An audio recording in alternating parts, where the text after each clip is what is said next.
Boys and girls, we are almost done with our book. So let's go ahead and get started. We're on chapter 9. This was the picture that I showed you at the end of chapter 8 in the video. Officer Fallon snapped handcuffs on the thief's wrists. "I'll take that," he said, plucking the Jenny stamp from Otto's hand. Doris Duncan shot Ruth Rose a nasty look. "You tricked us," she screamed. The old woman, who had been reading in the newspaper, suddenly stood up. She had white hair and wore a neat dress covered with tiny pink flowers. The woman folded the paper and placed it on the table. Then she crossed the room. "No, you tricked me," the woman said. She turned to Otto Bird. "Remember me? Clementine Painter? You lied to me. You told me you were a stamp expert, but you're nothing but a crook." When Otto Bird recognized Clementine Painter, his mouth dropped open. Not a word came out. In the office, Dink and Josh danced around Mrs. McElroy's desk. "Gotcha," Dink shouted. The day before, when Ruth Rose had telephoned Officer Fallon, he told her he'd call Clementine Painter. With her there, Officer Fallon had explained Doris Duncan and Otto Bird wouldn't stand a chance.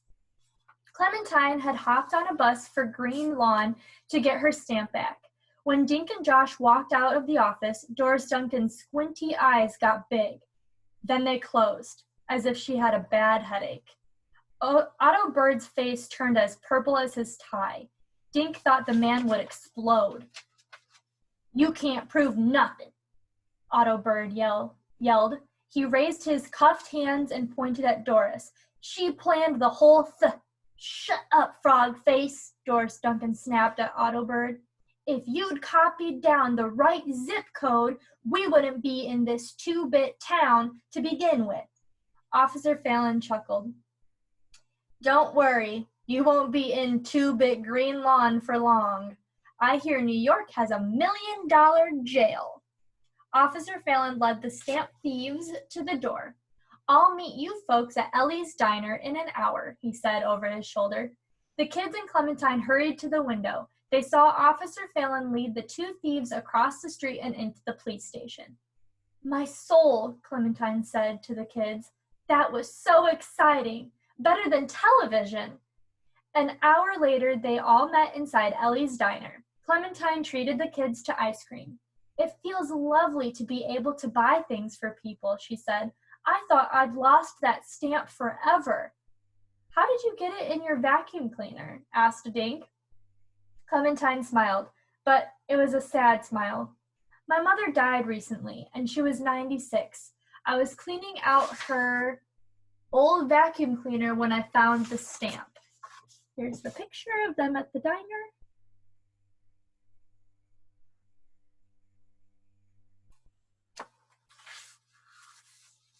"I was cleaning out her old vacuum cleaner when I found the stamp. She must have vacuumed it up, but who knows when or where."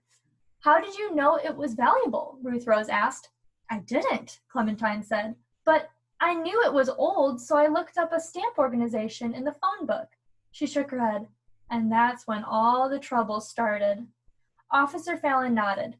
"Otto sang like a bird," he said. "Seems he worked for the stamp outfit you called. When you telephoned to ask about your stamp, he answered the phone." "He was ever so polite," Clementine said. "He told me to hide the stamp, and he'd come right over to look at it." Clementine looked angry. "He asked to see the stamp. Like an old fool, I showed him my hiding place." "Where?" Josh asked. Clementine blushed. "In my cookie jar," she said. "I treat myself to one cookie every day with my tea." Dink laughed. "That stamp has been everywhere." "I don't understand how it got under those other stamps," Clementine said. "Otto Bird hid it under regular stamps so he could mail it to Doris Duncan's home in Colorado," Officer Fallon explained. "They planned to sell the stamp, then split the $50,000. "But why did Otto Bird write those letters?" Dink asked. "They both have records with the police," Officer Fallon said. "In case anyone opened the envelopes, they had to look innocent. That's why he signed them Mother." And when Doris Duncan got the notes, she would know where to find the stamp, Ruth Rose said. But she didn't get them, Josh said. Officer Fallon smiled. Right. Lucky for Miss Painter, Otto broke his glasses and copied down the zip code for Green Lawn, Connecticut, instead of Green Lawn, Colorado. And then my little brother hid the envelopes in the refrigerator, Ruth Rose added. Mercy, Clementine said. All this commotion over a tiny piece of paper? Officer Fallon slid an envelope across the table. Here's your stamp, Miss Painter, he grinned. Can you find a safer hiding place? You bet, sir, she said. This is going right into the bank. Everyone said goodbye, and Officer Fallon took Clementine back to the bus station. The kids walked home, talking about finding a fortune in a vacuum cleaner. Want to come over and play more volleyball? Dink asked. Sure. Nate and I were winning, Ruth Rose said. Josh grinned. Not me. I'm going right home. I want to see what's inside my mom's vacuum cleaner.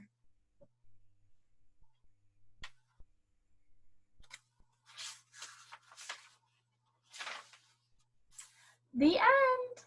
So here's the little note from the author.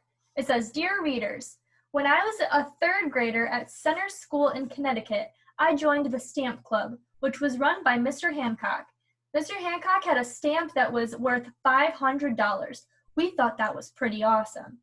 Naturally, the other kids and I all wanted to find a stamp that was worth a lot of money. We pestered all of our friends and relatives for their beautiful and rare stamps. I used to go to the library and read stamp books, searching for the most valuable stamps. What if one of us had found a rare stamp? What if the stamp had then disappeared? When I write, I always ask myself, what if? Playing the what if game helps me to come up with plots for my stories, just as it did for the empty envelope. I hope you'll continue to write me letters. I really enjoy hearing what you think.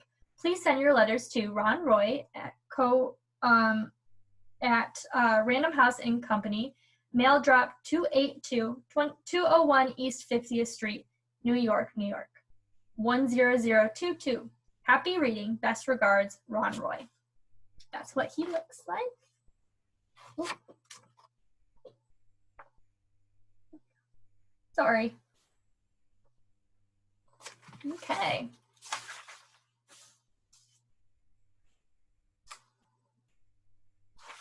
All right, so go ahead and answer those questions, and I will see you guys later.